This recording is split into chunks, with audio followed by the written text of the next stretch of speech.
question qui est posée, je pense que notre avocate peut tenter d'y répondre. Pourquoi Sarkozy devant la CPI? Pourquoi pas Sarkozy devant la CPI en droit? Oui, bonjour. Bon, la question de Sarkozy à la CPI, comment vous dire, en réalité, est renvoyée à la CPI les personnes que les États veulent bien livrer. La France ne livrera jamais un ressortissant. Jamais. Donc, Sarko comme un autre ne seront jamais transférés à la CPI. Ça ne signifie pas qu'ils ne peuvent pas être suspectés d'avoir commis des crimes. Ce n'est pas ça le problème. C'est qu'on estime que le système judiciaire français, s'il y a des choses qui peuvent leur être reprochées, et peut les juger.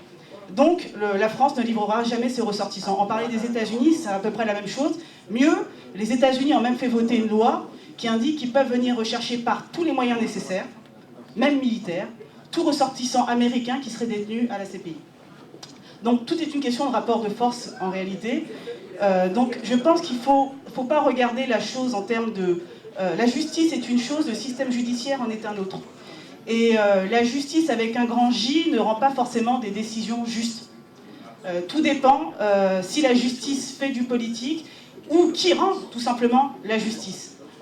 On l'indiquait tout à l'heure, lorsqu'on voit que le système judiciaire de la CPI est financé en grande partie par des puissances qui refusent tout simplement que l'un de leurs ressortissants puisse y être transféré ou même d'y adhérer au statut de Rome, cela démontre en fait que dès le départ le système est biaisé. Donc voilà la réponse que je pouvais apporter. Merci maître, c'est clair.